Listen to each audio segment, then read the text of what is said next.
লোকসভা ভোটের আগেই বাংলার প্রধানমন্ত্রী দ্বিতীয় দিনে কৃষ্ণনগরে একাধিক কর্মসূচি মোদির জনসভা ও একাধিক প্রকল্পের উদ্বোধন করবেন প্রধানমন্ত্রী। প্রথমে একাধিক সরকারি প্রকল্পের উদ্বোধন আর এরপরেই জনসভাতে যোগ দেবেন প্রধানমন্ত্রী নরেন্দ্র মোদী।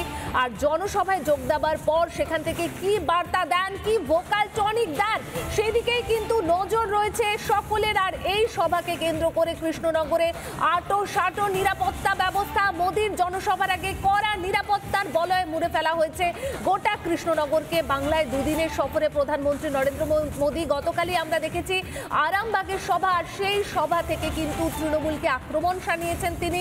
কোনোভাবেই দুর্নীতি মেনে নেওয়া হবে না, দুর্নীতিগ্রস্তদের রেয়াত করা হবে না, সাফ বার্তা দিয়েছেন প্রধানমন্ত্রী নরেন্দ্র মোদী। আর তৃণমূল দুর্নীতির নয়া মডেল বলেও কটাক্ষ করেছেন। আর আজকের জনসভা থেকে তিনি কি বার্তা দেন এবং দলীয় কর্মীদের কিভাবে উদ্বুদ্ধ করেন, সেদিকেই কিন্তু পাখির চোখ সকলের।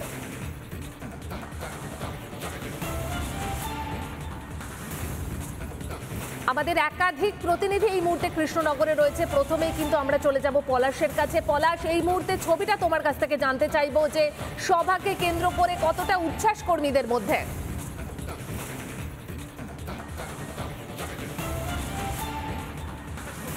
চোখে পড়ার মতো ইতিমধ্যে প্রচুর পরিমাণে যারা বিজেপি কর্মী সমর্থক তারা কৃষ্ণনগরের এই সভা মঞ্চে আসতে শুরু করেছে।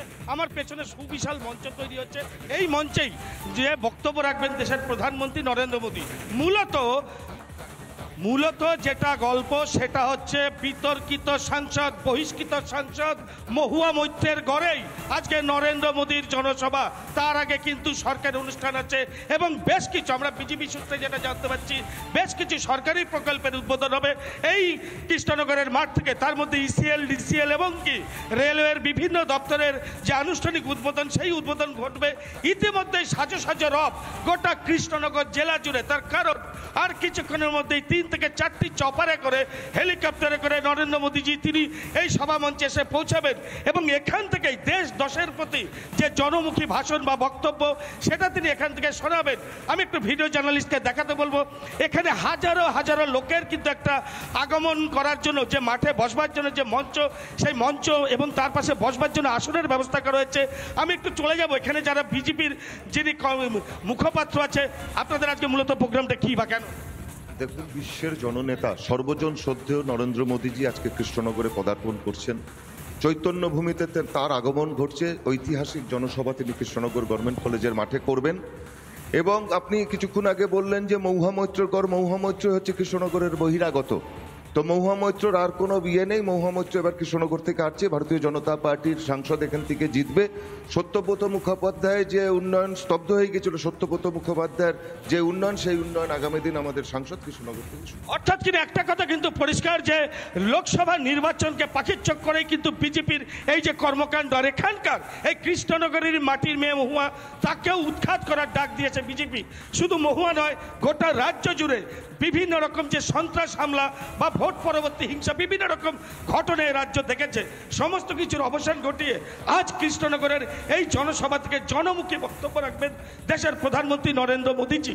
এবং এখানে প্রথমে এসে তিনি কয়েকটি সরকারি প্রকল্পের, আমি আগেও যেটা বললাম, কয়েকটি সরকারি প্রকল্প আমাদের সঙ্গে থাকো। এছাড়া আমাদের আরো 3 প্রতিনিধি টিটপ, ভাস্কর, ইন্দ্রাশিস রয়েছে আমাদের সঙ্গে। এই মুহূর্তে আমি ভাস্করের কাছে চলে যাব। ভাস্কর, নিরাপত্তার ছবিটা তোমার কাছ থেকে জানতে চাইবো।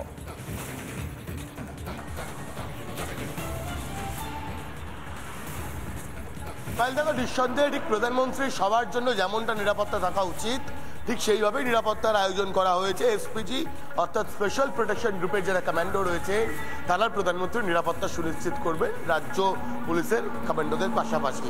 তবে তোমাকে পাইল অন্য একটা বিষয় বলবো যে কেন এই কৃষ্ণনগর এত গুরুত্বপূর্ণ হয়ে উঠেছে। দুটো কারণে কৃষ্ণনগরের এই সভা অত্যন্ত গুরুত্বপূর্ণ। একদিকে অবশ্যই ক্যাশ ফর কোয়ারি অর্থাৎ ঘুষ নিয়ে সংসদে প্রশ্ন করা কাণ্ডে যে মহুয়া মৈত্র, তৃণমূলের আরেক সম্পদ শেখ শাহজাহানদের মতোই সেই মহুয়া মৈত্রকে বহিষ্কার করা হয়েছিল। তিনি এই কৃষ্ণনগরের সাংসদ এবং কোথাও একটা গিয়ে মহুয়া মৈত্রকে বহিষ্কার করা আটকাতে যেভাবে কংগ্রেস বা অন্যান্য ইন্ডিয়া অ্যালায়েন্সের নেতারাও পথে নেমে পড়েছিলেন বা সোচ্চার হয়েছিলেন, সেই বিষয়টা নিয়ে বার্তা দিতে পারে প্রধানমন্ত্রী নরেন্দ্র মোদী। এবং তার পাশাপাশি এই কৃষ্ণনগর লোকসভাতে একটা বড় অংশ হচ্ছে মতুয়া ভোট রয়েছে। এবং যেহেতু আমরাই রিপাবলিক বাংলা সবার প্রথম খবর ব্রেক করেছি যে মার্চের প্রথম সপ্তাহেই সিএএ লাগু হতে পারে, সেই জায়গা থেকে দাঁড়িয়ে মতুয়াদের জন্যও আলাদা করে বার্তা দিতে পারেন প্রধানমন্ত্রী। এবং আরামবাগের সভাতেও কিন্তু আমি ছিলাম, আমি শুনছিলাম প্রধানমন্ত্রী বারবার দুর্নীতি ইস্যুতে সরব হচ্ছিলেন। এই রাজ্য সরকার কেন্দ্রীয় এজেন্সিদের কাজ করতে দেয় না, এই রাজ্য সরকার দুর্নীতিকে প্রশ্রয় দেয়, বারংবার অভিযোগ শোনা গিয়েছে প্রধানমন্ত্রী নরেন্দ্র মোদীর গলাতে। এবং সেই জায়গা থেকে দাঁড়িয়ে সেই দুর্নীতিরই আর একটা বড় উদাহরণ মহুয়া মৈত্র, যে ঘুষ নিয়ে সংসদে প্রশ্ন করতে গিয়ে ধরা পড়েছে। যে মহুয়া মৈত্র কৃষ্ণনগরের সাংসদ, কিন্তু তার সংসদের যে আইডি, সেই আইডি অ্যাক্সেস করা হয় কখনো দুবাই, কখনো বা অন্য কোনো দেশ থেকে। সেই মহুয়া মৈত্র এই কৃষ্ণনগরের সাংসদ, যে কৃষ্ণনগরের সাংসদকে এবার বদলাতে হয়তো চাইবেন এই কৃষ্ণনগরের মানুষ। কারণ মহুয়া মৈত্রের বিরুদ্ধে একাধিক অভিযোগ, একাধিক গুরুতর অভিযোগ, দেশদ্রোহিতার মতো অভিযোগও রয়েছে। সেই জায়গা থেকে দাঁড়িয়ে সংসদ থেকে তাকে বহিষ্কার করা হয়েছিল। এবং একদমই ভাস্কর, বোঝাই যাচ্ছে যে আজকের যে এই জনসভা নরেন্দ্র মোদী, সেটা রাজনৈতিকভাবেও যথেষ্ট তাৎপর্যপূর্ণ। আবারও তোমার কাছে আমরা ফিরবো, তবে এই মুহূর্তে আমাদের আরও দুই প্রতিনিধি টিটব এবং ইন্দ্রাশিস কিন্তু আমাদের সঙ্গে রয়েছে। এই মুহূর্তে আমি একটু টিটবের কাছে চলে যাই। টিটব, আজকের যে জনসভা প্রধানমন্ত্রী নরেন্দ্র মোদীর রাজনৈতিকভাবে যথেষ্ট তাৎপর্যপূর্ণ, তবে তোমার কাছে কর্মী সমর্থকদের উচ্ছ্বাসের ছবিটা এই মুহূর্তে কি রয়েছে জানতে চাইবো।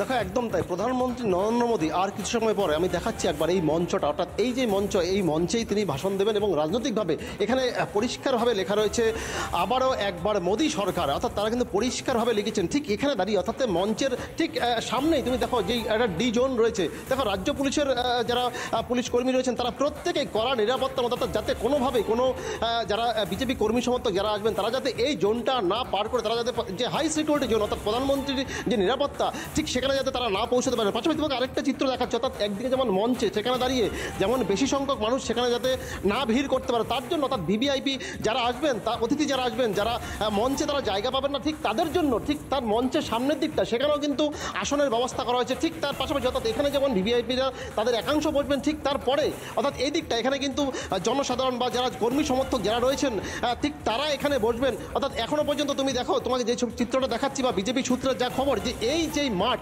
এই মাঠে প্রায় 3 লক্ষের উপরে বিজেপি কর্মী সমর্থক তারা আসবেন। যদি এখনো পর্যন্ত প্রশাসনের পক্ষ থেকে তারা এখনো পর্যন্ত যেহেতু বলা চলে যে কড়া নজরদারির মধ্যে তারা রেখেছেন এই মাঠটিকে, তারা ঘিরে রেখেছেন, তারা ইতিমধ্যেই তাদের যে বিভিন্নভাবে যে অর্থাৎ চেকিং পর্ব চলছে। অর্থাৎ তুমি দেখো, দেখাচ্ছি যে পুলিশ কর্মীরা, প্রচুর পরিমাণের রাজ্য পুলিশের আধিকারিক রয়েছেন, পুলিশ কর্মী রয়েছেন, তারা প্রত্যেকেই অর্থাৎ যাতে কোনোভাবে কোনো নিরাপত্তা যাতে খামতি না ঘটে সেখানে দাঁড়িয়ে তারা যথেষ্ট তৎপরতার সঙ্গে তারা এই মাঠ এই মুহূর্তে ঘিরে রেখেছেন। অর্থাৎ শুধুমাত্র এখনো পর্যন্ত যেটা সূত্রের খবর, বিজেপি সূত্রের খবর, যে এই মঞ্চ অর্থাৎ যেটা যে রাজনৈতিক বক্তব্য যারা রাখবেন ঠিক দুপুর 12টা নাগাদ তিনি এই মঞ্চে আসবেন এবং এই মঞ্চে দাঁড়িয়ে তিনি বক্তব্য রাখবেন। আরেকটা যে প্রশ্ন, যেটা আমাদের সহকর্মী প্রতিনিধি ভাস্কর বলেছিলেন, যে মতুয়া যে গড়, অর্থাৎ সেই জায়গায় দাঁড়িয়ে এই নদিয়ার পার্শ্ববর্তী এলাকা উত্তর 24 পরগনা, সেখান থেকেও বেশ কিছু মতুয়া সমর্থক তারাও কিন্তু আসতে শুরু করেছেন এই মঞ্চের দিকে। অর্থাৎ এই যে কৃষ্ণনগরের যে মঞ্চ, ঠিক এখানে দাঁড়িয়ে অর্থাৎ প্রধানমন্ত্রী নরেন্দ্র মোদী মতুয়াদের উদ্দেশ্যে কি বার্তা দেন, সেইটা কিন্তু একটা যথেষ্ট তাৎপর্যপূর্ণ বিষয়। কারণ সামনে লোকসভা নির্বাচন, তুমি জানো যে মতুয়াদের দীর্ঘদিনের দাবি আন্দোলন ছিল তাদের যে নাগরিকত্ব, সেই জায়গায় দাঁড়িয়ে রাজ্য কেন্দ্রের যে টানাপোড়ান, সেখানে দাঁড়িয়ে যেটা স্বরাষ্ট্রমন্ত্রক সূত্রে খবর যে খুব সম্প্রতি যে সিএ লাগু হতে চলেছে, সেখানে দাঁড়িয়ে গোটা মতুয়া সম্প্রদায়ের মানুষ তারা তাকিয়ে রয়েছেন তারা প্রধানমন্ত্রী নরেন্দ্র মোদীর দিকে। প্রধানমন্ত্রী নরেন্দ্র মোদী আজকে এই কৃষ্ণনগরের সভা মঞ্চে দাঁড়িয়ে তিনি মতুয়াদের জন্য কি বার্তা দেন, স্বাভাবিকভাবেই অর্থাৎ যে আজকের যে সভা, কি বার্তা দেন প্রধানমন্ত্রী নরেন্দ্র মোদী, সেদিকে আমাদের নজর থাকবে। তুমি আমাদের সঙ্গে থাকো।